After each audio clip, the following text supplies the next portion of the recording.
Hi, everyone. I just wanted to welcome you all to the panel on recruitment and retention of technology staff. My name is Rosalind Metz. My pronouns are she, her, and I'm the AUL for Library Technology at Emory, which is located on the land of the Muscogee Creek people, where Emory's Oxford and Atlanta campuses are now located. I'll be the moderator for today's panel. As many of you may be aware, recruitment and retention of technology staff is a hot topic, not only within libraries, but also within the broader workforce. But I've noticed that many of the discussions around this are happening at high levels. And in order to get a better view on the topic, this panel was put together to feature direct managers of technology talent. So each of the panelists is going to go around and really briefly introduce themselves, and then we'll move on to questions, which we've gathered in advance from the community. But please do feel free to submit questions in the Q&A feature and also on Slack, and I will read them out for you. So Brian, do you mind going first? Sure. Thanks, Rosalind. I'm Brian McBride. I'm head of the digital infrastructure development team at the University of Utah. Pronouns are he and him. Jessica? I'm Jessica Hilt. I am the manager of everything at UC San Diego. And my pronouns are she, her, hers. Chrissy? Hi, I'm Chrissy Rismayer. I'm the Director of Digital Library Development at UC Santa Barbara, and my pronouns are she, her. Trey? Hi, everyone. I'm Trey Pendragon, the Senior Developer and Digital Library Development Manager here at Princeton University Library. My pronouns are he and him. And Colin? Hi, I'm Colin Brittle. I am the lead software engineer, head of the software development team at Emory, and my pronouns are he, him. So our first question is, what are the biggest challenges your organization faces with recruiting technology talent? And what strategies have you implemented to improve the diversity of your talent pool? Colin, do you mind taking that one? Sure, yeah. So one of the biggest challenges we have is being able to offer salaries that are competitive. That's absolutely like the top thing that makes it difficult for us to recruit new talent or retain talent.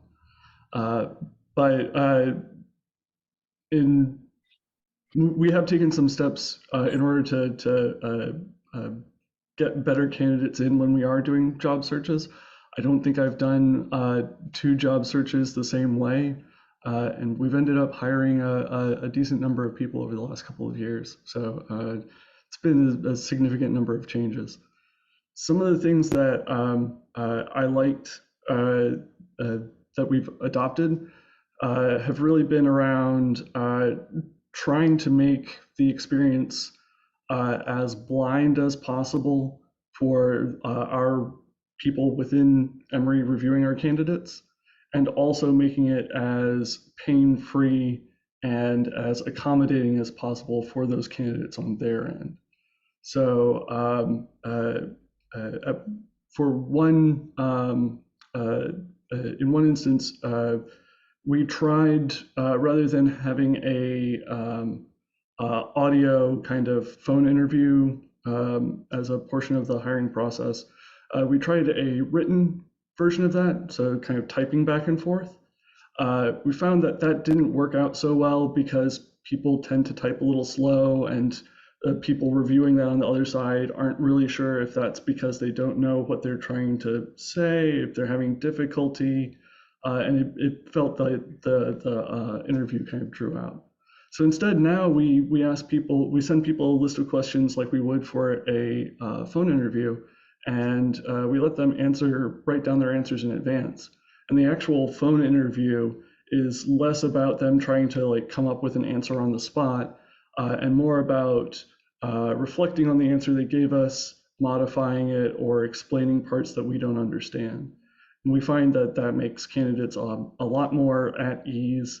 And it means that, if English isn't your first language, you have a lot of extra time to go in and reflect on your answers and present that your best foot forward to the group. Thanks, Colin. Does anybody else have anything to add about what they've been doing? I think I should throw Chrissy under the bus because she has really great blind process that she's been using. So I think she should elaborate on that. Mm. So I'll chime in just to say we based our internal process very much on Jeremy's presentation he gave a couple years ago to this community. It was really impactful. We don't use the written questions just because it's not something that our HR process allows. But we do our initial candidate reviews are all blind, and we have adopted the sort of weighted matrix approach, which I think has been really helpful. The other thing, and I actually want to give Tamsin credit for this, is we had wanted to incorporate some kind of technology screening into our process. And that is always a sort of difficult thing from an HR standpoint. We don't want to be asking people to like write code for us. And so what their idea was to structure it as a pair programming session. So we actually write the code in advance, and it's structured as a code review process, right? So they are reviewing code that's already written and talking through potential areas that they see could use improvement, and opening tickets sort of in response to that. And we had some really positive feedback from one of our candidates who actually reached out to me to say how much that individual liked that process, because it gave them a good sense of our team dynamic and what it would be like to work as part of the team. The other thing I just want to make sure I state is we don't actually require a computer science degree in our job applications, or in our job postings. We do put it as a preferred, but I actually don't think there is a single software engineer on our team with a computer science degree. They've come to programming via alternative pathways and are very talented and very passionate about it. And so, you know, that's, I think, been really helpful in broadening our candidate pools as well. Thanks, Chrissy. I'm going to actually move on to the next question, because I don't want to be the reason we don't take a break. The next question is, what specific types of experience, skill sets do you look for when hiring developers in this space? And Trey, do you mind answering this for us, or starting off? Yeah, so I have a bunch of bullet points here, but I think the thing I want to lead off, and so that we all get a break, is just being in a place that has a software development team where I can spread technical knowledge through layers of experience. I'm mostly interested in less technical skills and more collaborative skills when I'm looking to hire a new developer. Some of those things are diverse experiences and viewpoints. Our team can only be so big and still work. So it's really strategic for the members of our team to have as many unique backgrounds and experiences as possible. I look for strong communication skills. Technologists are better at teaching technical skills than they are at teaching communication skills. So the stronger you are there when you come in, the better you will be as you go forward. When we interview, we try to implement a few practices that we've talked about here already, like providing interview questions ahead of time to give folks a chance to prepare, giving them the schedule so they know what their audience is going to be. And our technical interview is a pairing exercise in the language that they choose, rather than forcing them to understand our code base or anything like that. The ability and willingness to respectfully collaborate as a team is a really big skill for us. Software development's a team exercise. So to make sure that our code's maintainable, we do check-ins, pairing, ensemble, software development, collaborative design. And to be successful and happy, that has to really be something that's one of your values. And the last thing is interest in software development as a craft and a commitment to ongoing learning. And that really comes from, it used to be that you would look for like really specific technical skills. But I think our industry has sort of come to the realization that those sorts of skills are both teachable and transferable between technologies. So it's really important that the person you're hiring sees the work they do as a craft to learn and improve on. You can usually see this in things like they have opinions about the minutia of the software that they work on. They're looking for new design patterns. They want to talk about books. They have excitement about some new technology. I will say you do have to be careful about looking for this one. The stress of an interview really puts a lot of pressure on them, and it can be hard to tell if this actually exists or not, just in that sort of scenario. Does anybody else have anything they want to add? I think I'd just reiterate what Trey was mentioning is it's sort of like more of a focus on the soft skills that are very difficult or if not possible to teach. So we put a lot of emphasis on the soft skills like effective communication, a passion for learning, because we understand that, especially with our very specific stack, that day one, somebody's not going to come in and know everything. So we've just baked into the process that we are going to expect 3 to 6 months of training to get somebody to the point where they're somewhat proficient. Hopefully by the end of the year, they will understand everything, but it's a process, and you just need to understand that you're typically not going to find the perfect candidate day one, and it's going to be a lot of work on your team to bring them up to speed. And that's what we're all going through. And yeah, the passion for learning, I think our team is one of the best things we have is everybody wants to learn something new and improve their skills. And they see, because we can't compensate with the private sector or compete, it's just never going to happen. But people see that the work they do is the common good, and they can see the work that they produce impacting people's lives, especially some of our larger projects and how that's impacting medical research and things like that. So again, just what Trey said is the soft skills, and then the technical stuff is going to be trained. And some of the things that we do is we just like to do code reviews of code people either produced in school or done on their side. So that's sort of like the technical component that we focus on, is stuff they've written beforehand, not necessarily doing a test, and have them explain why they did it this way and whatnot.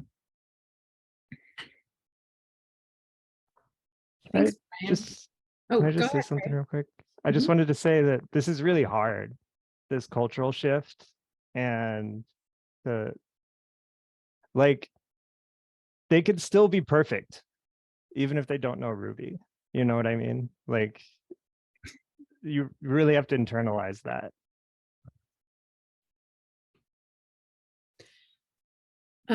Carolyn has informed me that there will be a break, so we're going to be okay.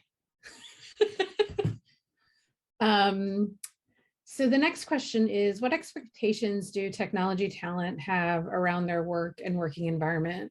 And what strategies or programs have you implemented to help retain technology talent? Jessica, do you mind starting us off? Happily. I will also call on Chrissy because she and I work very much together. So I know she'll have a lot of input in this question as well. I think there's probably the formal things that we do to retain talent, right? Like compensation. And we at the UCSD library give a big fat yearly amount of money so that you can continue your training and development. So that's attending conferences or taking classes. But that stuff is not stuff that I can actually control. I will say it is how the library recruited me, is when I learned about the ongoing education funding element. It was, to me, it really sang of how the library invests in their people. And so it made me very interested in working in the library. So there was obviously some benefit to that because I am awesome and they got me. But in general, that's not stuff I can control. The thing that I can control as a dev manager is developer happiness. And that's actually a term that I have to give credit to Matt Critchlow for teaching me, and kind of understanding what makes developers happy and finding out. And in general, it's not necessarily the things that I would put as what makes developers happy, right? Like, I would think a big fat paycheck makes developers happy, but that's not true. It's things like weirdly really good CI/CD, like being able to push your code and see if it works and if it doesn't work, and not having a big delay and being able to check it makes you feel really good about what you write and makes you want to go back and write more. Having a really good DevOps environment. If you work really well with the ops team and it's not just throwing stuff over the wall, it does make developers really happy because it's this blocker that disappears. And so, you know, giving them a chance, like my team wrote some stuff in Go this year, and I like had a coronary about that because I was like, it is not Ruby. What are you doing to me? But turns out they really liked it and it was fun, and I guess that's important. So having fun when you program, so that was good for them. It just, you know, caused me some minor stress. What about you, Chrissy? What do you think? Well, I'll say one of the things that I think has really made an impact for us is actually working with you all and Surfliner, being able to build the relationships across our community and work together and have opportunities to learn and pair with other developers that are not just on your immediate team that you're working with on a day-to-day basis.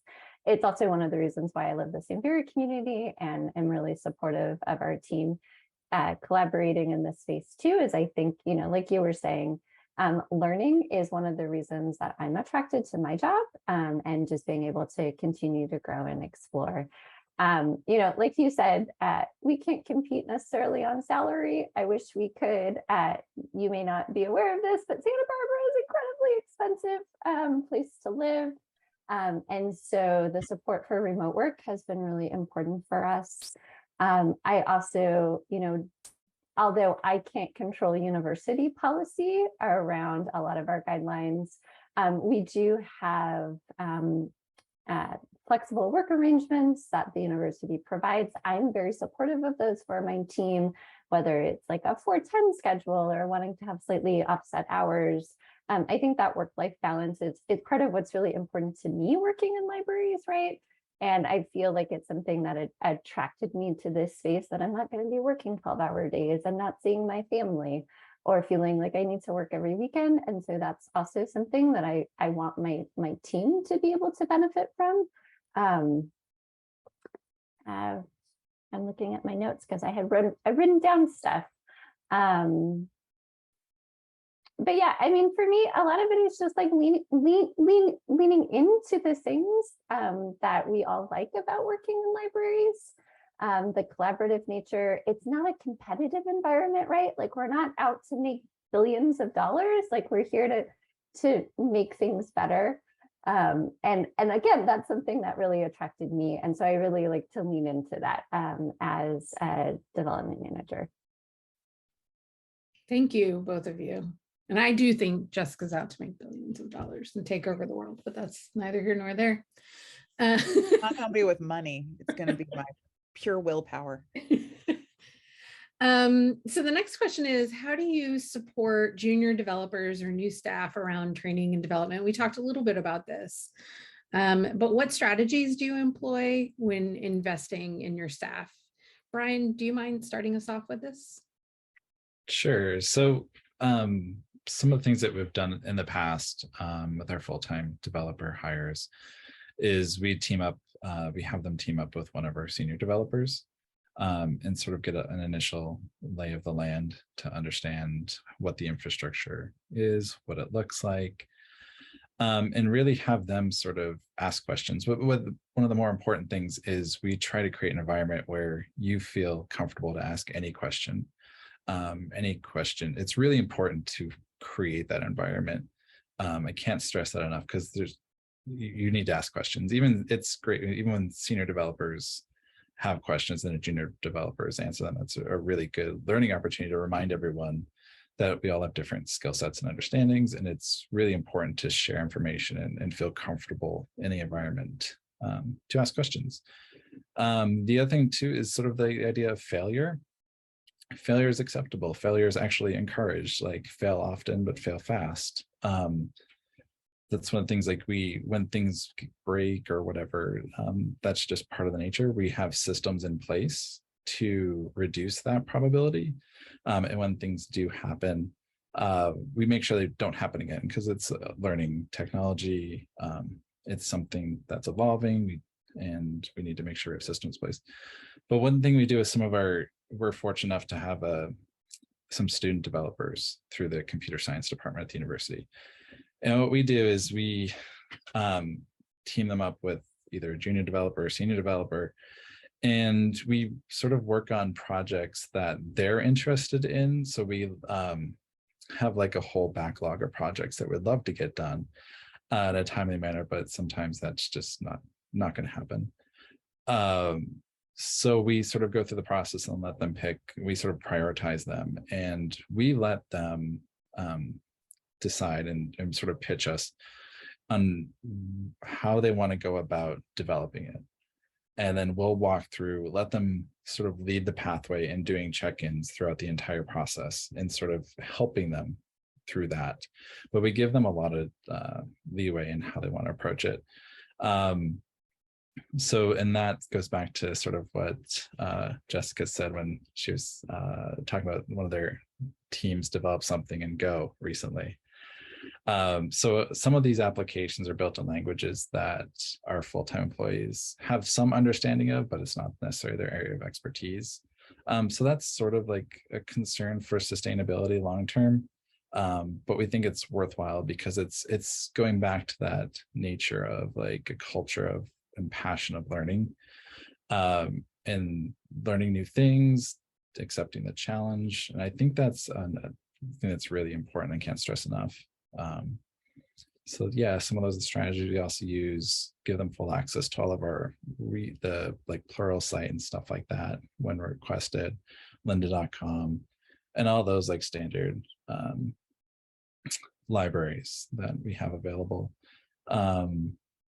But yeah, we just we try to create the environment where questions are encouraged and build in systems to help people along the way. Thanks, Brian. Does anybody have anything else to add? Oh, Jessica. Yeah. What I wanted to add is that I recently went through this. We lost a developer before COVID to a private company. And in writing up for the recruitment, I knew that we would never recruit at the same level. We just aren't competitive enough. It was definitely during the big boom of salaries recently.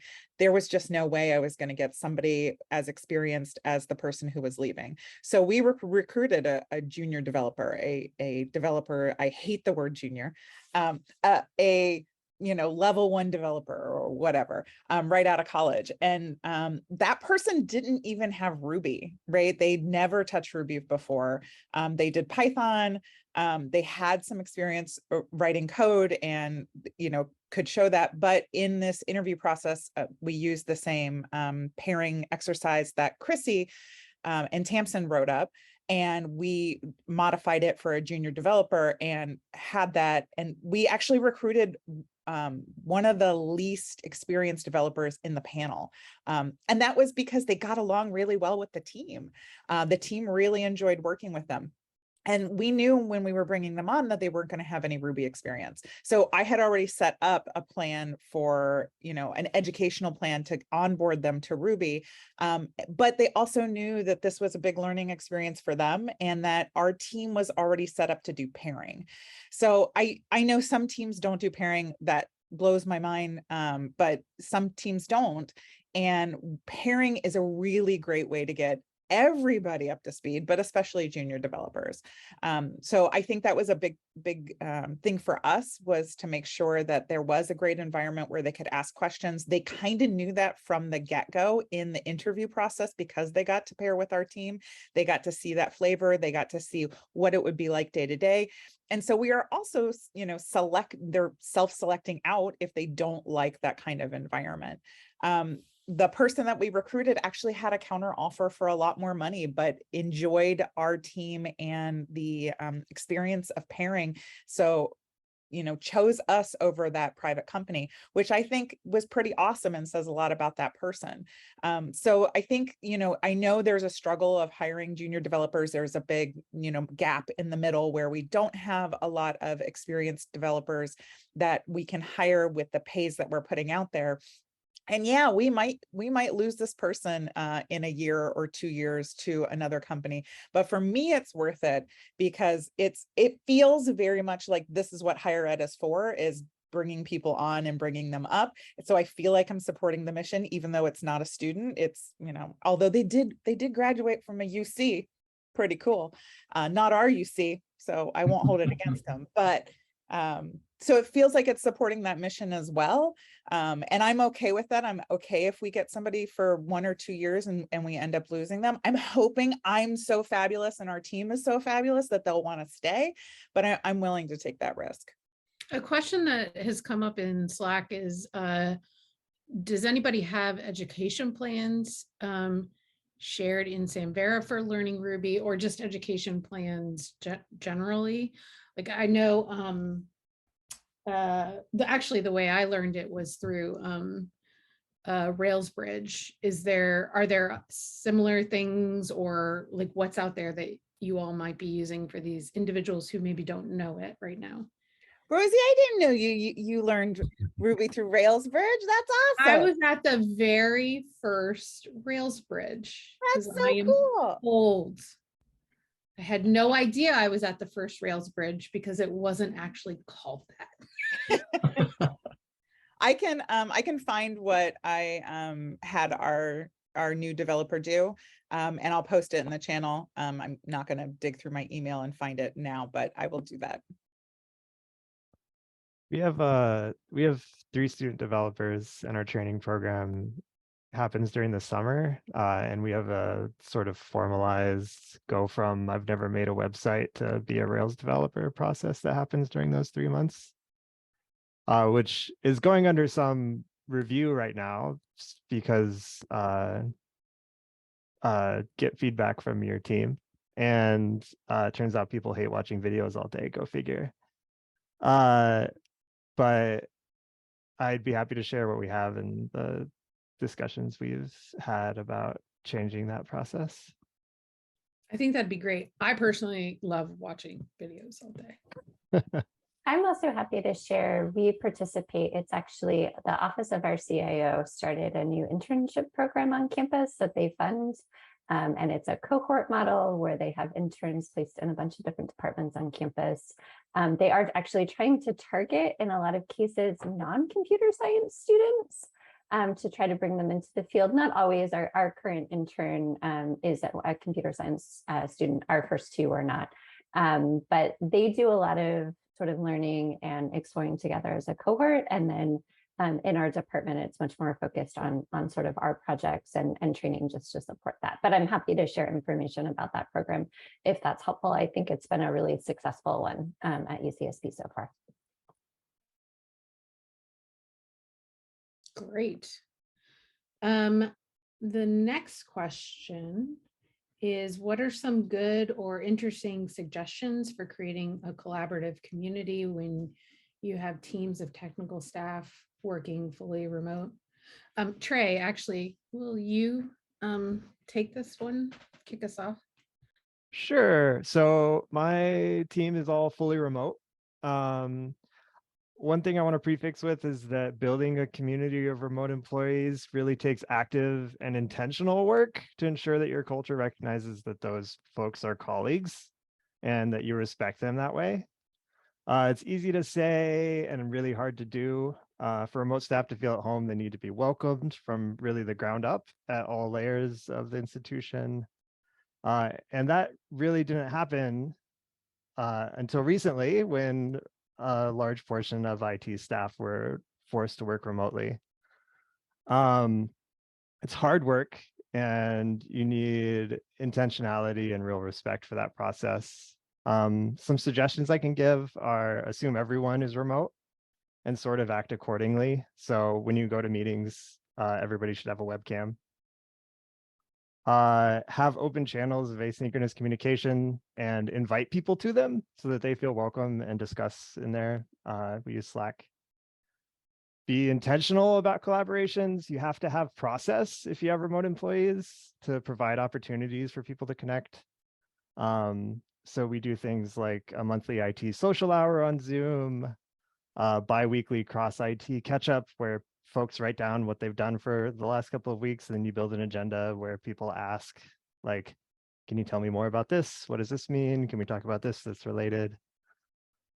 And encourage staff to host book clubs, do courses together, or give small presentations, and make sure you give them the time that they need to actually do that during work. Let's see, what else do we have? Adopt representatives from other teams into your team. So we have a member of ops who has been adopted and comes to all of our stand-ups and our retrospectives and so on. Run retrospectives really often so that you can ask your staff, like, how's this going? How do you feel? What's it like to be remote? And like run it for everything else too. We do it every 6 to 8 weeks. And respect your team. You need to cultivate a culture where they feel like it's not only okay to reach out to colleagues and connect, but encourage it and do those things yourself. What you do will impact what they do. So like book one-on-ones with people to catch up, even outside your team. Invite new staff to talk to your team, not just about work, but also about their interests. Host casual get-togethers. We've done game days. Frequent mainstays. We'll do Friday afternoons and we'll go watch a Twitch stream about ducks and just kind of hang out. The ducks are really cute. And finally, bring your staff to campus a couple of times a year. They don't have to come all the time, but being in a space with your colleagues, you build a community that is just hard to describe. Like that helps them feel like I'm a part of the campus in a way that is hard to do when you're remote. Does anybody else have anything? Chrissy, I know you, Tamsin commented about your practices, so I'm curious. I should read that comment. It was a good comment. It was not a bad. Yeah, I have not yet spotted. Yes. Yes, it is hard to get the rest of the library on the same page, even after COVID.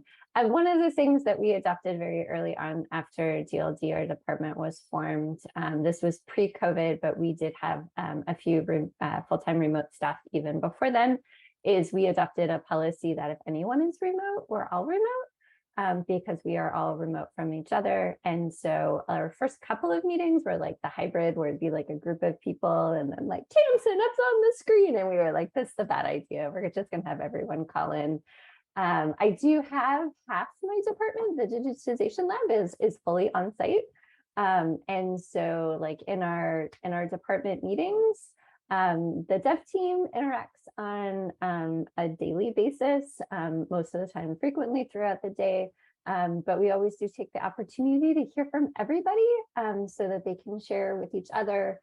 And then we haven't had an all hands since COVID, but when we did before, you know, we tried to have opportunities where we'd go out to lunch together and spend some time just hanging out and building our relationships there.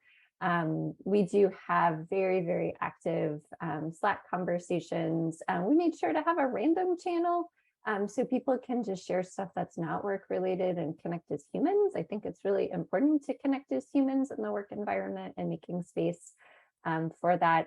We don't watch ducks together, but I really love that idea because it sounds adorable.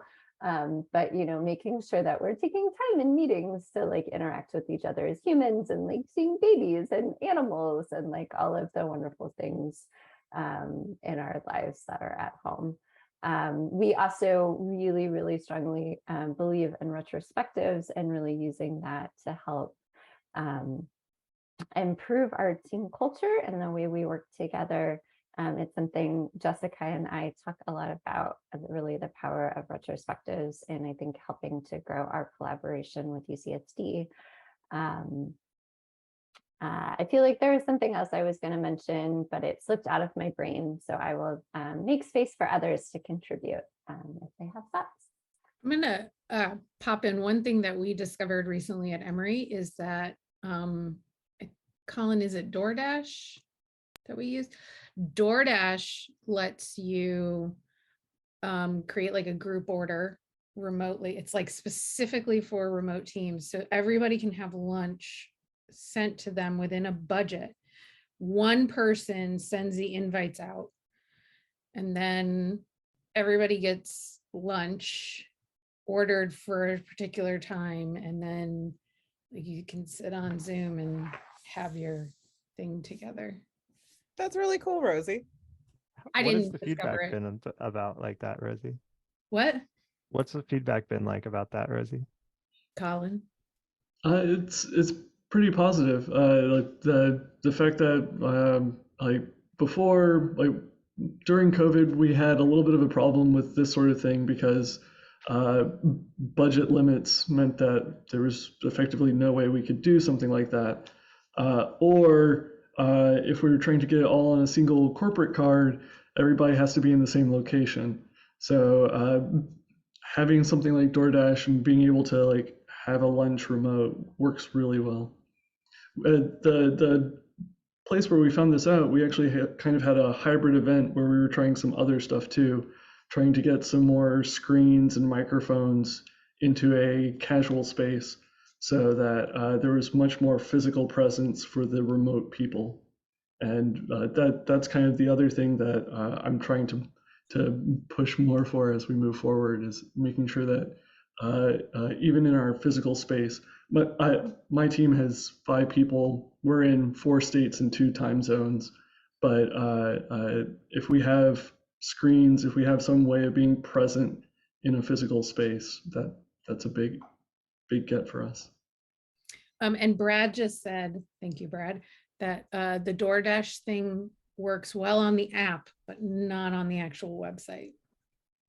Who knows, DoorDash, why you're doing that? But they did do it specifically for all these remote teams. Like it's part of a business program that they have. I also wanted to add, we also have a random channel in our Slack, but we found that the limits of the random channel were not large enough to accommodate the critters. So we have a separate critters channel now as well. Oh yeah, Pets channel is the best channel. And Yes, since actually, I will say that people from other units want to join our Slack just for our critters. Also, since babies were shared over, and I've caught up now over in Slack, we also did things like virtual baby showers. It's a thing. We have some fun games we can share if anyone. So, you know, taking that time and recognizing that you can have celebrations for your team remotely. I think this is actually, it's weird to say that the pandemic was a good thing, but I do feel like this is one area where we've all gotten a lot better sort of in our whole organization at being remote from each other. But it also makes me really appreciate now being able to see people in person even more. So I look forward to an in-person connect next year.